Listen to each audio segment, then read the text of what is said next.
एक दिन अजय सिंह को समाचार मिले कि सिसोदा के आसपास के गांव के पास में, अगला राजा लिखो हमीर। हाँ हाँ। अब मेवाड़ में कौन सा वंश हुआ करता था? गोहिल। और गोहिलों की राजधानी कौन सी थी? चित्तौड़। और चित्तौड़ पर कब्जा किसने कर लिया? अलाउद्दीन। अलाउद्दीन किसको सौंप के चला गया? खिजर खान। खिजर खान के बाद ये किला किसको दे दिया? मालदेव। अब मालदेव का बेटा राजा बना हुआ था यहां पे, जिसका नाम था बनवीर। क्या नाम था? बनवीर सोनगरा यहां पर राजा बना हुआ। अच्छा, मेरा कई बार आपको बताया हुआ होगा कि एक भाई तो राजा बन जाता, बाकी भाइयों को तो जगह मिलती थी, जमीनें मिलती। इन बाकी भाइयों को बोलते सामंत। क्या बोलते? अलग अलग गांव मिला करते थे। तो तुर्कों का कब्जा राजधानी पे हो गया था, बाकी गांव में जो जनता बैठी थी वो बैठी थी। मेन राजधानी चित्तौड़ आपके हाथ से निकल गई, बाकी जो जहां जहां पर जो जो लोग थे वो बैठे थे। ऐसा ही एक गांव था जिस गांव का नाम था सिसोदा। कौन सा गांव था? सिसोदा नाम का एक गांव था। जब ये लड़ाई हुई थी, भाई यहां का राजा कौन है? रतन सिंह। और सिसोदा एक जगह पर थी। यहां सिसोदा का जो सामंत था उसका नाम था लक्ष्मण सिंह। सिसोदा का सामंत कौन था? लक्ष्मण सिंह सिसोदा का सामंत हुआ करता। तो जब ये लड़ाई हुई, रतन सिंह जी वाला लड़ाई 1303 में, यहां का राजा रतन सिंह है, यहां पर उसके सामंत बैठे हैं अलग अलग। तो उसने अपने सामंतों के पास मैसेज किया कि भाई अलाउद्दीन से लड़ाई होने वाली है अपनी, अलाउद्दीन सेना लेके आ रहा है, तुम मेरी सहायता करने के लिए चित्तौड़ आ जाओ। तो ये सारे सामंत सहायता करने के लिए कहां चले गए? चित्तौड़। 1303 में लड़ाई हुई। 1303 वाली लड़ाई में लक्ष्मण सिंह अपने 7 बेटों के साथ लड़ता हुआ मारा गया। साकावा। साके के अंदर सारे मरे। सारे मरे तो सिसोदा गांव से कौन काम आया था साके के अंदर? लक्ष्मण सिंह। कितने बेटों के साथ? इन 7 बेटों में सबसे जो बड़ा बेटा था उसका नाम था अरी सिंह। बड़ा बेटा कौन था? अरी सिंह भी लड़ता हुआ मारा गया। इस अरी सिंह का जो बेटा था उसका नाम था हमीर। अरी सिंह का बेटा कौन था? अब जब 1303 में साका हुआ था, लक्ष्मण सिंह, हरि सिंह ये सब लड़ते हुए रतन सिंह के साथ में गोरा बादल वाले साके में मारे गए थे, तब हमीर छोटा बच्चा था।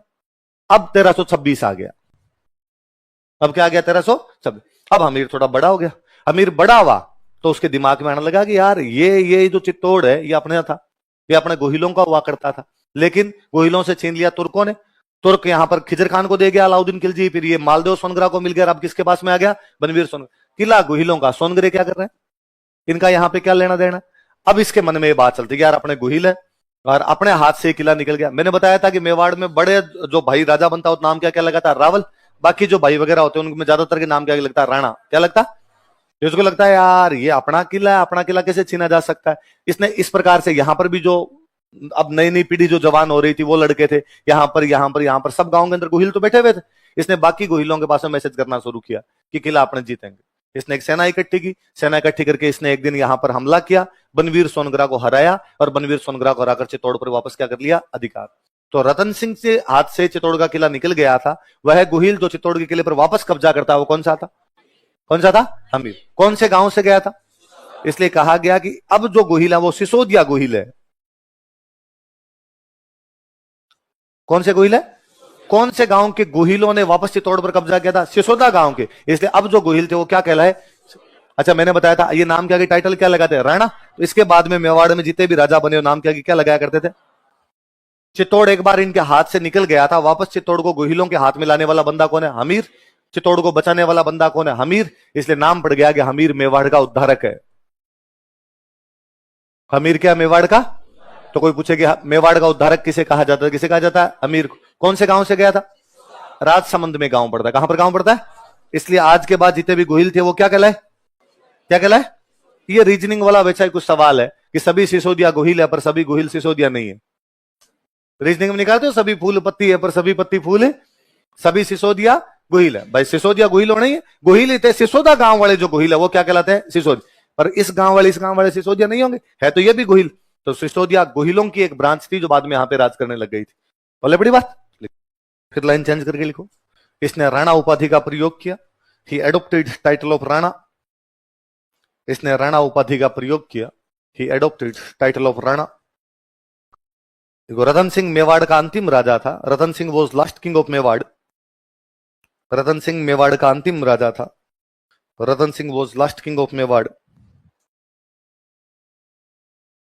जिसने रावल उपाधि का प्रयोग किया था। Who adopted title of Rawal या who assumed title of Rawal, जिसने रावल उपाधि का प्रयोग किया था।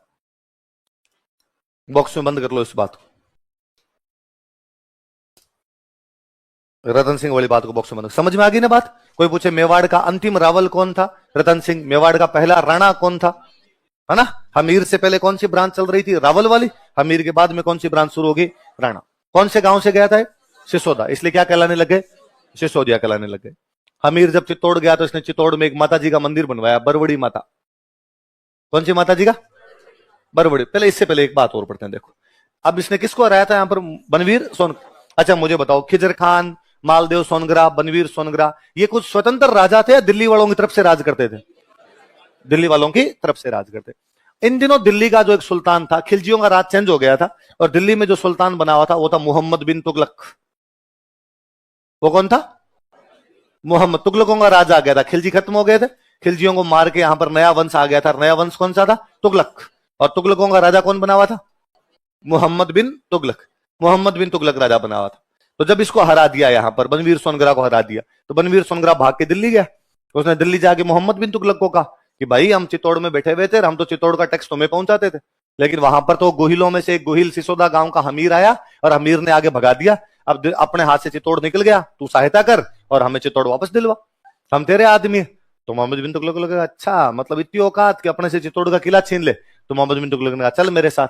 तो मोहम्मद बिन तुगलक उधर से दिल्ली से सेना लेके आता, किसकी सहायता के लिए, बनवीर सोनग्रा। कौन से किले पे कब्जा करने के लिए, हमीर को पता चला कि बनवीर सोनग्रा किसको लेके आ रहा है, मोहम्मद बिन तुगलक को। तो अमीर ने कहा मैं सामने आ रहा हूं, वहीं रुक, इतना आगे आगे क्या करेगा। और बांसवाड़ा में एक जगह पड़ती है सिंगोली,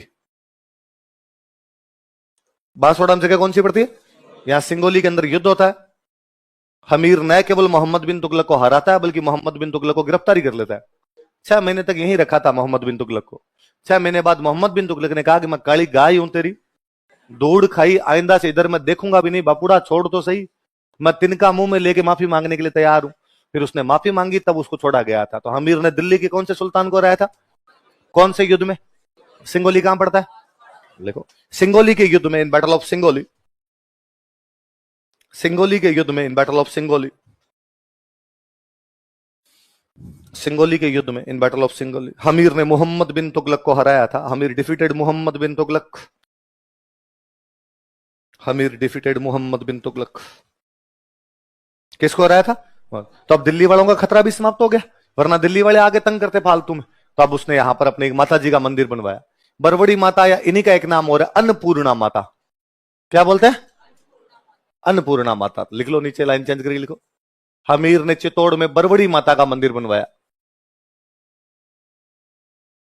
हमीर ने चित्तौड़ में बरवड़ी माता का मंदिर बनवाया। हमीर बिल्ट बरवड़ी माता टेम्पल एट चित्तौड़। एक लाइन लिखो, फिर मैं समझाता हूं आगे।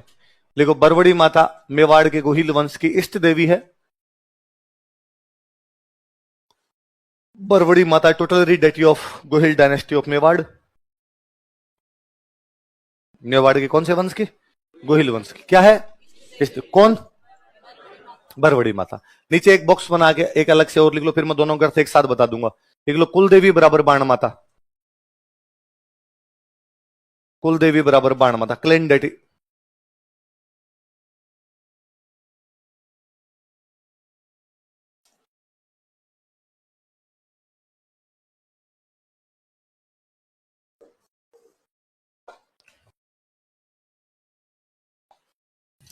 सुन लो, थोड़ी सी बात सुन लो। देखो, 2 टर्म यूज में लिए हमने। एक तो हम क्या बोल रहे हैं, इस देवी, या कई जगह आपको बुक बुक देखेंगे तो वहां पे आपको एक नाम और मिल जाएगा, आराध्य देवी। क्या मिल जाएगा, एक ही मतलब होता, दोनों में कोई अंतर नहीं होता। किसी भी कुल की एक निश्चित देवी होती। मैं शुरुआत की क्लासों से आपको बता रहा हूं कि प्रत्येक व्यक्ति का कोई ना कोई एक ही कुल होता है, और उस कुल की एक निश्चित क्या होती है, देवी। वो तो क्या होती है, उस वंश का व्यक्ति, उस कुल का व्यक्ति, उस डायनेस्टी का व्यक्ति किसी भी जगह पे चला जाए, उनकी कुल देवी कभी भी चेंज नहीं होती। कुल देवी तो वो की वो रहती है।